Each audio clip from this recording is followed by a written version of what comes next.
যাদের রাতে ঘুমাতে দেরি হয় তাদের জন্য খুব গুরুত্বপূর্ণ একটি কথা। এক ব্যক্তি হজরত ইব্রাহিম ইবনে আদহাম রহমতুল্লাহ আলাইহে এর সাথে তর্ক করছিল যে বরকত বলতে কিছুই নেই।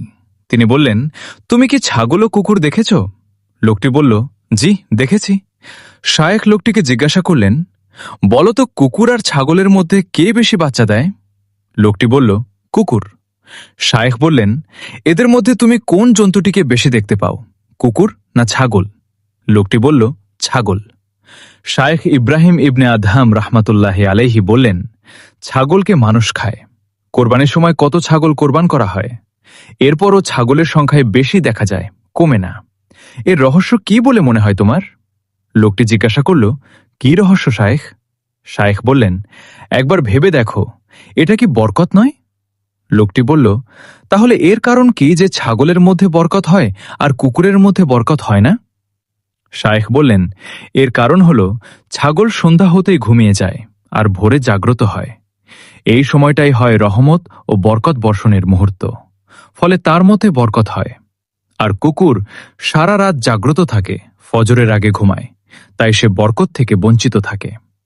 একটু চিন্তার বিষয়, নবীজি সাল্লাল্লাহু আলাইহি ওয়াসাল্লামের সুন্নাত হল এশার নামাজ পড়ে ঘুমিয়ে যাওয়া, শেষ রাতে জাগ্রত হয়ে তাহাজ্জুদ পড়া। কেননা আল্লাহ রাতের শেষ তৃতীয়াংশে প্রথম আসমানে নেমে এসে বান্দাদেরকে দোয়া করার জন্য, ক্ষমা চাওয়ার জন্য ডাকতে থাকেন। আর আমরা সারা রাত মোবাইলে, ইন্টারনেটে হারাম কাজে ব্যস্ত থেকে ঠিক এই সময়ে ঘুমিয়ে পড়ি, আর ফজরের তো খবরই নেই। আমাদের মধ্যে এমন অনেকেই আছেন যারা যখন শোনেন মসজিদের ফজরের আজান হচ্ছে, ঠিক তখনই তারা ঘুমাতে যান। তাদের মনে হয়, হায় রে, ঘুমের সময় হয়ে গেছে। কিন্তু তাদের এটা মনে হয় না, আজানটা যখন হয়েই গেছে, নামাজটা পড়ে ঘুমিয়ে পড়ি। অথচ রাসূলুল্লাহ সাল্লাল্লাহু আলাইহি ওয়াসাল্লাম বলেন, ফজরের কেবল 2 রাকাত সুন্নাত সালাত পৃথিবী এবং এর মধ্যে যা আছে সব কিছু চাইতে উত্তম। সুবহানাল্লাহ।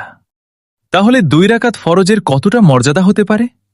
এমন অতি মূল্যবান সময় আমরা ঘুমিয়েই কাটিয়ে দেই। তাহলে আমাদের কাজকর্মে আল্লাহ বরকত দিবেন কিভাবে? আবার আমরাই দোয়া করে অস্থির হয়ে যাই আর ভাবি, আল্লাহ আমাদের দোয়া কবুল করেন না কেন? কিন্তু যখন আমাদের হাতে মোবাইল ছিল না, তখন সময়টা এমন ছিল না। আগের দিনের মানুষ সন্ধ্যার একটু পরপর 7-8টার দিকে ঘুমিয়ে যেত। স্বামী স্ত্রী রাতে ঘুমানোর আগে অনেক গল্প করতেন। অনেক লম্বা একটা সময় ঘুমানোর পরে তাদের ভোর 5টার দিকে উঠতে কোনো সমস্যা হতো না। ভোরবেলায় তারা খেতে, খামারে কাজ করতে চলে যেত। দুপুরের মধ্যেই কাজ শেষ করে বাড়ি ফিরত।